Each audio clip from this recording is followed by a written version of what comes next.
up. You know, it's her show. Well, thank you all for being here. Is everybody ready to start? Yep. You ready? I'm ready. All right.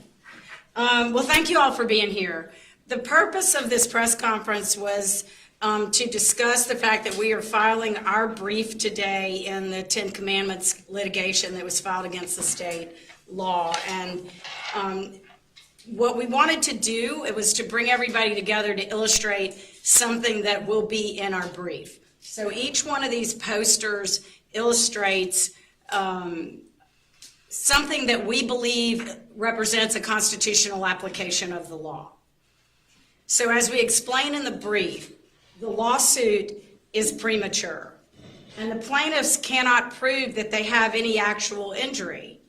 That's because they don't allege to have seen any displays yet, and they certainly can't allege that they have seen any display of the Ten Commandments that violates their constitutional rights.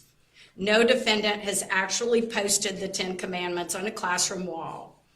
Because this lawsuit is all based on hypothetical facts, the court can't decide the case yet. So we've asked the court to dismiss the case on that basis in our brief.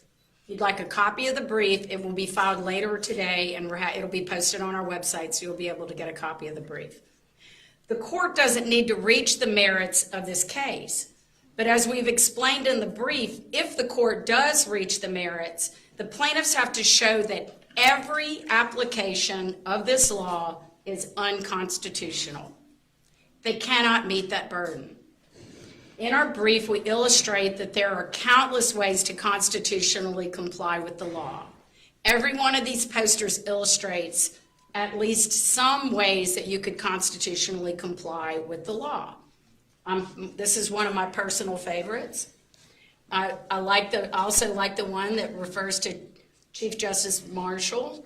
I think that this one, with regard to the House of Representatives, talks about where it is situated, where these images of Moses are illustrated in the chamber, where the Speaker of the House actually looks up at them every time he holds the gavel or she holds the gavel when they have a stand-in. So I think the one with Martin Luther King and the legal nonprofits one, another one of my personal favorites that illustrates how legal nonprofits have litigated on this issue and what the litigation has focused on. So these are teachable moments that we can illustrate through these posters, and they all show a constitutional way to apply the law. And I don't know if anybody noticed this when you came in, but this poster is the actual legally required size. So it's not very big. These are all blown up, and certainly they could be posted this large and produced this large. The law doesn't prohibit that, but this is the legal size.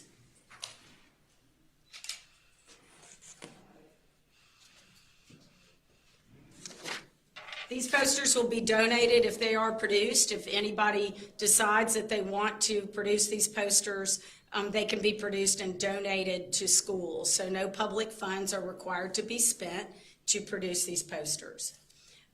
Contrary to some of the media reports, the law has not been paused.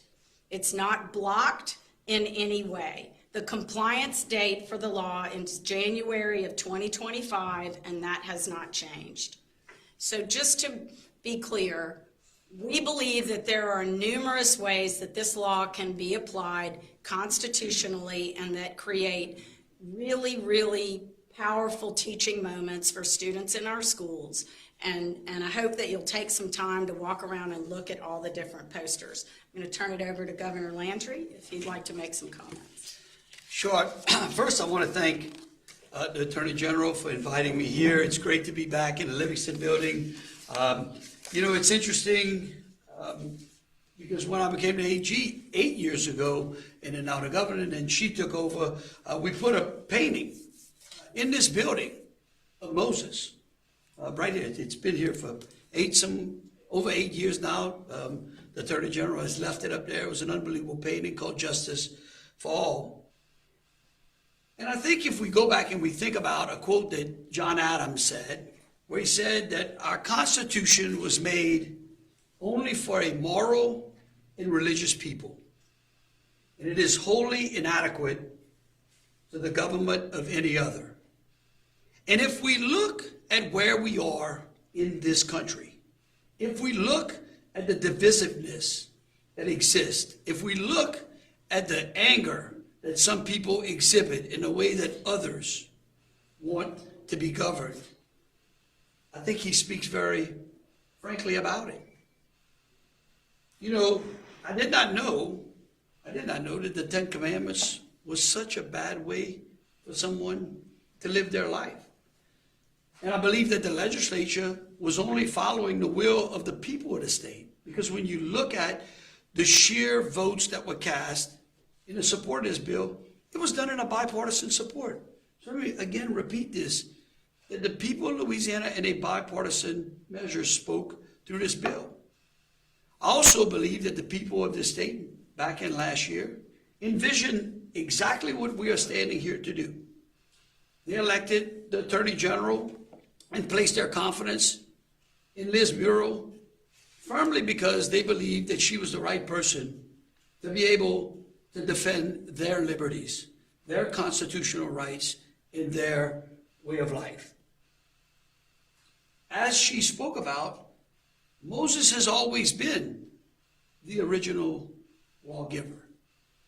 We see his face, the only full face that we see from the U.S. House of Representatives. The Ten Commandments displayed on the back of the Supreme Court building.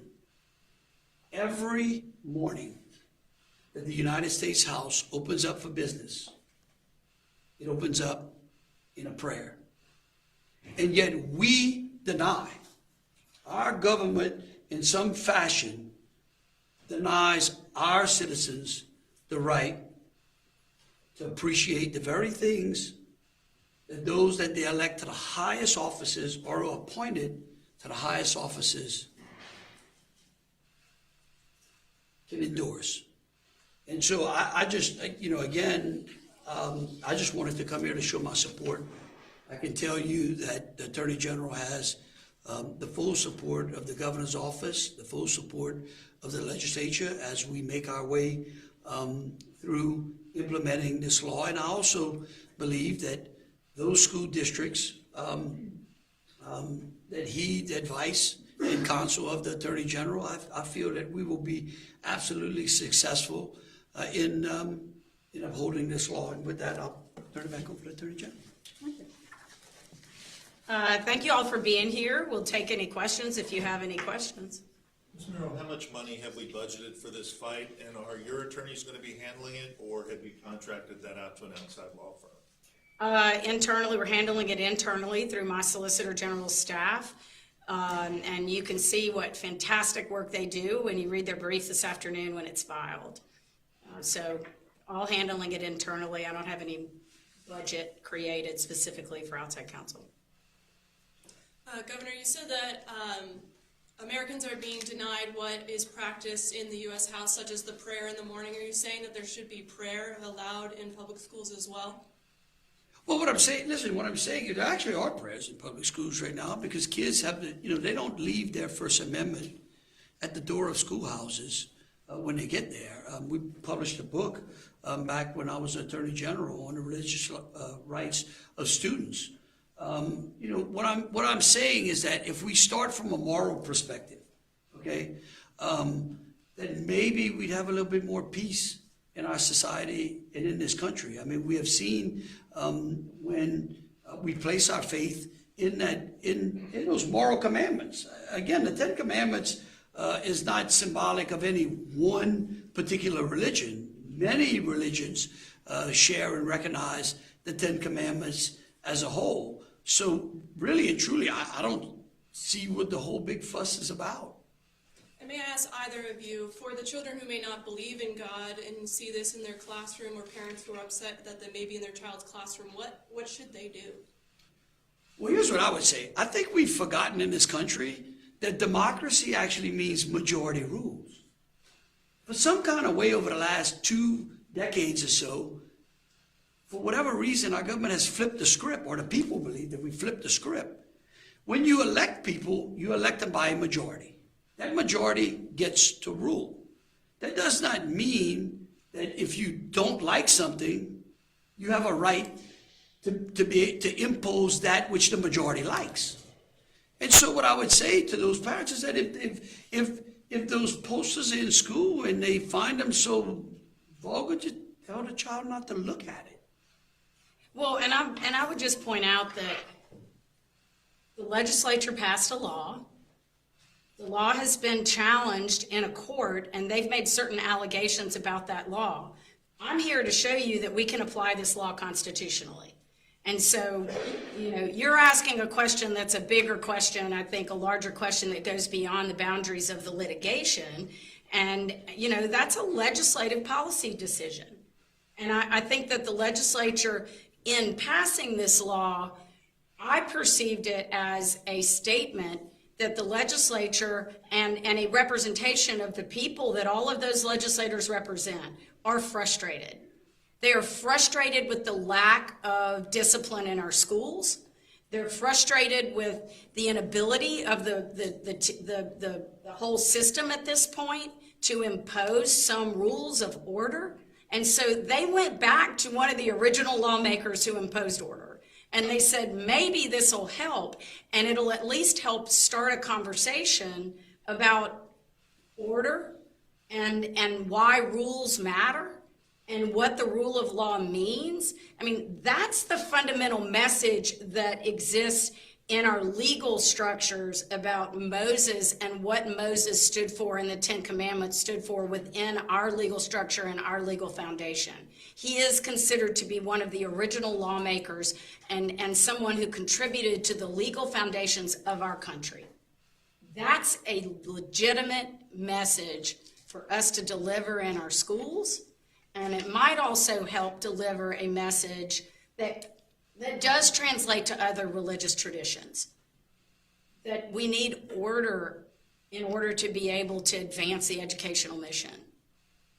Ms. Mayor, we do in this country recognize freedom to practice a multitude of religions, though. What do you say, and how many posters might we allow into classrooms from people of other religions who might want their religious principles posted as well? I mean, I think that's a decision for the legislature. My job is to illustrate that this law can be applied constitutionally, and I'm dealing with the legislature, the law that the legislature wrote. Exactly. I mean, that to my point again, I mean, the posters that would appear in schools would be the decision of the legislature, which is, again, the will of the people.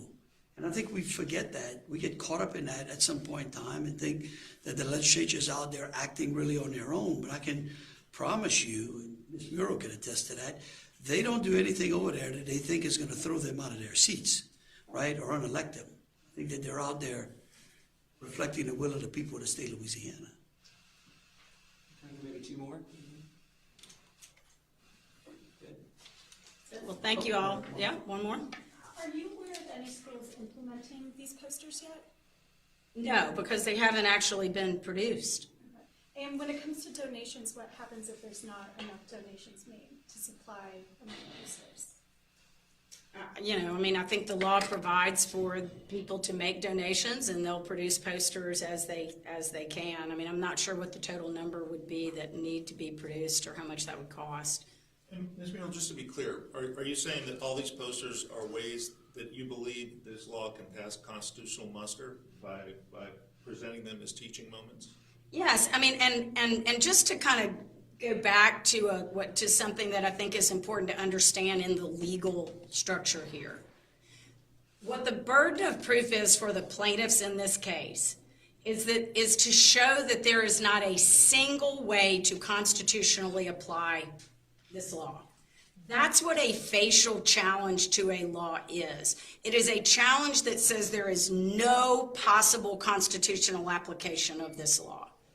All of these posters, whether somebody picks one or doesn't pick one, illustrate that there are constitutional ways to apply this law. And so I think on that basis alone, on the merits, their claim fails. So, if somebody proceeds with a poster that looks different than the ones that we've drafted, that might be a different question, and we'd have to look at whether I think it constitutionally would comply or not. But there are a lot of ways that you can, and I think that's the point that we want to make. There was, this explosion of horror when the governor signed the law, and in fact, I think that was a great overreaction, and every one of these posters illustrates that. It shows how ubiquitous, how frequent the Ten Commandments comes up in our culture. And so every one of these illustrates that. This one is a quote from Ruth Bader Ginsburg. So, I think that if you look at each one of them, it just shows different ways that we can comply with the law, and that it isn't going to cause the whole Constitution to cave under the weight of this law. Does our law require it to be presented in such a fashion, or are we just calling for the Ten Commandments to be placed in classrooms? Our law it requires that it have a context statement, and I think that the context statement is important. There has been litigation. One of these posters actually illustrates some of the litigation around the Ten Commandments. I think that's another teachable moment, that if somebody wants to know why is this poster on the wall? Well, the legislature passed a law, and then we can talk about other litigation that's occurred over other attempts to post the Ten Commandments. So there are a lot of ways that you can create teachable moments from these posters and from the law itself. And I think that, that's a discussion that we should be having more of. And hopefully all of these posters are going to give us an opportunity to talk about all the different ways that it can be applied constitutionally. Where's the petition being filed today? The petition, we're filing a brief today in response to the preliminary injunction motion. Where? What court? Federal Court, Middle District. John DeGravels is the judge. We will post our brief on our website. And the posters that y'all will produce, they'll look something like what y'all have, or will they be a little bit different? I'm not sure yet what the produced posters will look like. We might identify a few that are our personal favorites over here at the Department of Justice, and if that's the ones, those are the ones that are produced, that's fine. So I'm not sure. I'm not involved in the actual production of the posters. I'm involved in defending the litigation. Thank you. Thank y'all for coming.